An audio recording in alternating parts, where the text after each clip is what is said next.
Break کے بعد خوش آمدید. اب یہ چینی کا ایشو ہے, چلیں لیٹس, میرے خیال میں ہمیں امید کرنی چاہیے جو بات کر رہے ہیں علی گور صاحب کہ گورنمنٹ کی طرف سے آنا چاہیے. 8.5 روپے پیٹرول مہنگا ہوا ہے اور 11-11.5 روپے ڈیزل مہنگا ہوا. میں دوسرا کم بھی ہوتا ہے تو مہنگا بھی ہوگا. یہ سینٹ کا الیکشن آ رہا ہے, کے پی میں آ رہا ہے, 11 سیٹیں ہیں, خرید و فروخت ہو رہی ہے. دیکھیے, میں اگر ماضی کو ہم سامنے رکھیں, ماضی کو, کیا ماضی میں خرید و فروخت نہیں ہوئی ہے؟ ہوئی ہے نا, بالکل ہوئی. کوئی بھی ہم تینوں بیٹھے کوئی ڈس ایگری نہیں کریں. آج بھی آپ اپنے ریسرچر کو کہہ دیں کہ ماضی کی وہ ویڈیوز سارے نکال دیں, وہ آپ کو سب کچھ بتائیں گے کہ کیا ہوا, کس پارٹی نے کی, کتنا پیسہ خرچ ہوا. ٹھیک ہے نا. آپ نے ابتدا میں ایک بات کی, بلوچستان میں ایک شخص کے گلے میں اپنے جھنڈے کا پٹھا ڈال دیا کہ یہ میرا کارکن ہے, ان کو ٹکٹ ہاتھ میں تھما دیا. اسی وقت ٹکٹ ہاتھ میں تھما دیا پی ٹی آئی نے. میں نام نہیں دے رہا تھا, پی ٹی آئی نے. تو جب بلوچستان میں یہ بات وہاں پہنچی, کارکن احتجاج پہ آ گئے کہ یہ کیا ہو رہا ہے, کیوں فہد بھائی کو کیوں نہیں دے رہا ہے, گور بھائی کو کیوں نہیں دے رہا ہے, یہ کہاں سے آ گیا, آج شامل ہوا, آج یہ ٹکٹ ہاتھ میں تھما دیا.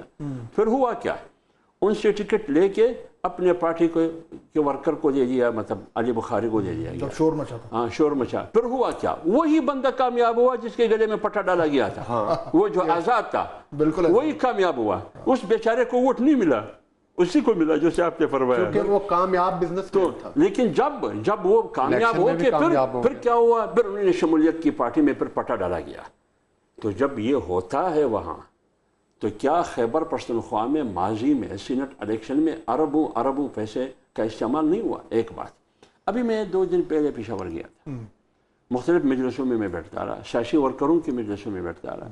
وہ یہی کہتے رہے کہ ایک ایم پی اے کی قیمت 22 کروڑ روپے ہے. اب 22 کروڑ اب ہے یا نہیں ہے, لیکن مجھے یہ بتایا گیا کہ 22 کروڑ روپے ایک ایم پی اے کی قیمت ہے. کیوں؟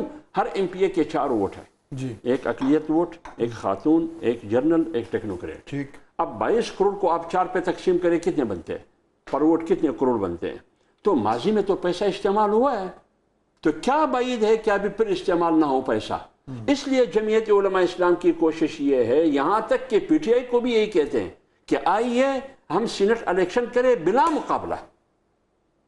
آپ کی کتنی کیپیسٹی ہے, آپ کی حجم کتنی ہے, آپ کے حصے میں کتنے سینیٹر آتے ہیں, آ جائے کیلکولیٹ کرے, آپ اپنا حصہ لیجئے. پیپل پارٹی کی کتنی ہے, پی ایم ایل این کی کتنی ہے, جے یو آئی کی کتنی ہے, وہ اپنا حصہ لیا جائے. تو پیسوں کا دروازہ بند, خرید و فروخت بند. اصول کی بنیاد پر ایک تاریخ ہم رقم کریں گے کہ بلا مقابلہ بلوچستان خیبر پختونخوا میں ہم نے سینٹ الیکشن کو اختتام تک پہنچایا. بلوچستان میں ہوا گزشتہ, بلا مقابلہ ہوا, پیسوں کا دروازہ بند کیا گیا. ایک بار پنجاب میں بھی ہوا ہے, کتنا بڑا صوبہ ہے, وہاں بھی ہوا ہے بلا مقابلہ. تو اس لیے پیسوں کا ریل پیل بالکل ہے, اس میں کوئی شک نہیں ہے. اگر سیاستدان چاہے, کوئی توڑ نہیں ہے, کوئی دہائیاں گزر گئی ہیں, یہ مسئلہ حل نہیں ہو رہا اور نہیں ہوگا. میں ایک بات عرض کر لوں, جب آپ کی پوری اسمبلیاں 8 فروری کے الیکشن میں بکتی ہے, ایک آدمی as a M P A assembly کے اندر جاتا ہے, 40 کروڑ دے کر پھر اندر جاتا ہے, 60 کروڑ دے کر پھر اندر جاتا ہے, پھر وزارت کے لیے 70 کروڑ روپے اور دیتے ہیں, 1 ارب روپے ہوئے. اس کا مطلب یہ آپ نے کرپشن کا این او سی دیا یا نہیں دیا کہ 5 سال کرو بیٹھے, جتنا بھی کرپشن کر سکتے ہو بچوں آپ کر لیا کرو. تو جب آپ یہ کرتے ہیں تو اس کا روکتھام آپ کیسے کریں؟ ہاں, ہم کر سکتے ہیں. صادق سنجرانی کا ووٹ آپ کو یاد نہیں ہے, جس کے مقابلے میں میر حاصل بزنجو تھے, وہ صادق سنجرانی اور حاصل بزنجو کا مقابلہ تھا. اپوزیشن کے پاس 65 اراکین ہیں. چیئرمین سینٹ نے کہا کہ کھڑے ہو جاؤ, جب وہ کھڑے 65 کے 65 نے ہاتھ اٹھایا کہ ہم 65 ہیں. لیکن ادھر پرچیاں جب نکلی, وہ اپوزیشن 45, وہ 65. تو پھر ایکچولی حافظ صاحب خان صاحب پہ ٹھیک کہتے تھے. 7 کیمرے بھی پکڑے گئے تھے, کیمرے جو لگائے گئے تھے, مصدق ملک صاحب نے اٹھایا تھا. اس کا نا ایک علاج ہے. اور وہ اس وقت گورنمنٹ کن کی تھی, جیتنے والا گروپ کون تھا؟ جب اقلیت کو اکثریت میں بدلا گیا. لیکن بخاری صاحب اور ان کے لیڈر آج کل بہت جمہوری ہیں. بخاری صاحب بھی جمہوریت کے لیے جنگ لڑ رہے ہیں. اس وقت سینٹ کے الیکشن میں بھی ان لوگوں نے جمہوریت کے لیے جنگ لڑی, جس میں ان کے کیمرے پکڑے. مقصد بات کرنے کا یہ ہے کہ تعین اس چیز کا کرنے کی ضرورت ہے کہ بخاری صاحب جو جنگ لڑ رہے ہیں، ان سے مقصد ان کی پارٹی جو بقول ان کے کہ ہم جنگ لڑ رہے ہیں اور جہاد کر رہے ہیں، وہ اقتدار کے لیے کر رہے ہیں یا جمہوریت کے لیے کر رہے ہیں؟ وہ اقتدار کے لیے کر رہے ہیں، وہ کسی نئے آر ٹی ایس سسٹم کے ذریعے کے لیے کر رہے ہیں، وہ نئے کیمرے لگانے کے لیے کر رہے ہیں۔ اقتدار کے لیے تو ساری آپ کو اس وقت یاد ہوگا، نہیں اس وقت وہ کینڈیڈیٹ آپ نے، آپ صاحب کیا نام تھا، اللہ تعالیٰ ان کو جنرل نصیب کرے، فوت ہو گئے، سینٹ کے جو الیکشن کانٹیسٹ کر رہے تھے، جو ہماری اس وقت کی اپوزیشن کے کینڈیڈیٹ افضل بزنجو تھا۔ تو مقصد یہ ہے کہ کم از کم آج بھی ان کے لیڈر تو کہتے ہیں میں بات کروں گا تو اسٹیبلشمنٹ سے کروں گا۔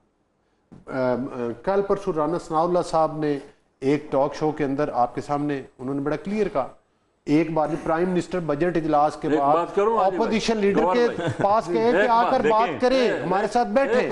ایک بات جی آپ صاحب، اگر یہ اسٹیبلشمنٹ سے بات کریں گے نا جی تو ہائبرڈ نظام کا مطلب کیا ہے؟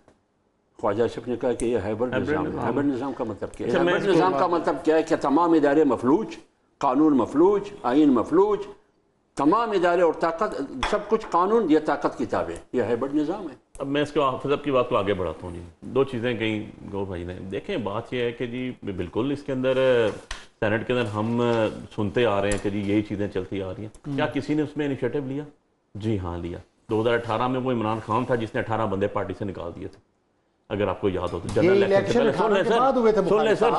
جس کا میں نے مارچ میں 18 میں ہوئے تھے سر، پہلے پچھلی ویڈیوز آئی تھی، اور اس کے بعد 18 بندوں کو انہوں نے پارٹی سے نکالا۔ ایٹ دیٹ ٹائم کے پی کے سی ایم جو ہے وہ پرویز خٹک تھا، اس ٹائم انہوں نے نکالا 18 بندوں کو۔ سن لینا سر، سن لینا، نکالا سر، سب سے پہلے انیشیٹو وہ بھی لیا۔ اس کی نشستیں تو ختم نہیں ہوئی، نشستیں ختم کرنی تھی، ای سی پی نے، انہوں نے پارٹی سے اس کو نکال دیا، انہوں نے ڈس آن کیا، اور اس کے بعد ان کو نیکسٹ الیکشن میں ٹکٹ بھی نہیں دیے۔ پروونشل اسمبلیز کی بات کروں، ممبرز جنہوں نے ووٹ دیے تھے 16 لوگ تھے وہ، کیونکہ میں موجود تھا، میرے گھر میں بیٹھ کے لسٹ بنی تھی وہاں پر، اس لیے میں تو اس کا وٹنس ہوں، اور وہاں سے اناؤنس ہوا 5 بجے کا ٹائم تھا، پریس کانفرنس خان صاحب نے کی۔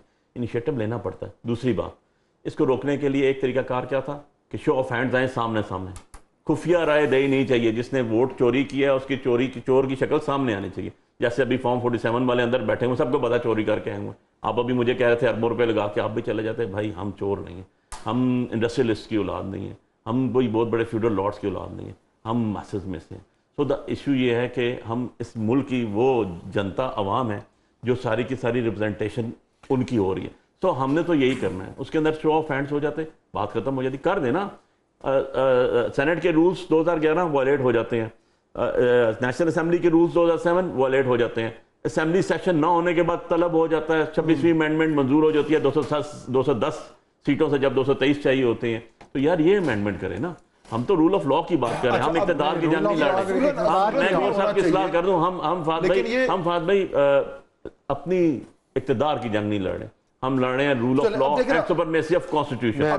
مجھے بھی ایڈ کرنے دیں فاصل سر، آپ کو جواب دے رہا ہوں، ابھی تک آپ بول رہے ہیں۔ نہیں، آپ نے بات کی، آپ صاحب آپ کی اجازت سے ایک سیکنڈ دیکھیں، بات سنیں۔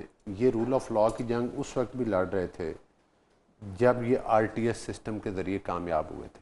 کتنی سیٹوں کے چیلنج ہوئی جی آر ٹی ایس میں؟ چلے پہلے یہ بتا دیں کتنی سیٹیں ہوئی چیلنج؟ 18 پورے پاکستان میں آر ٹی ایس میں 18 سیٹ چیلنج ہوئی، آج 300 پلس۔ نہیں، بات تو ای ایم سی سسٹم میں سیکشن 24 ہے، آپ ذرا دیکھ لیجئے، section 13 of election act 38 crore روپیہ دیا گیا۔ بات مجھے نہیں کرنے دیں گے، میں ایک فیکچوئل پوزیشن بتا رہا ہوں، میری بات سنیں بریفلی سر، کیونکہ میں نے پھر ایک بڑی امپورٹنٹ بات آپ جب آپ کہہ رہے تھے، جب آپ کہہ رہے دیا گیا گورنمنٹ نے، جب آر ٹی ایس سسٹم ایک منٹ ہے، پھر یہ آئے جناب کہ وہ اگلا الیکشن یہ چرانا چاہتے تھے وہ الیکٹرانک مشینز کے ذریعے، پھر انہوں نے اس کے بعد جب یہ کہتے تھے کہ آرمی چیف قوم کا باپ ہوتا ہے، اس وقت بھی یہ جمہوریت کی جنگ لڑ رہے تھے، پھر یہ جب کہتے تھے ہم تاحیات ایکسٹینشن دینے کے لیے تیار ہیں، اس وقت بھی یہ جمہوریت کی جنگ لڑ رہے ہیں۔ آج یہ کہتے ہیں ہم اسٹیبلشمنٹ سے بات کریں گے، آج بھی یہ جمہوریت۔ ایک میرا سوال گور بھائی سے ایڈ کر لیں، ہائیبرڈ نظام کا آپ کا منسٹر بیٹھ کے سر عام کہہ رہے ہیں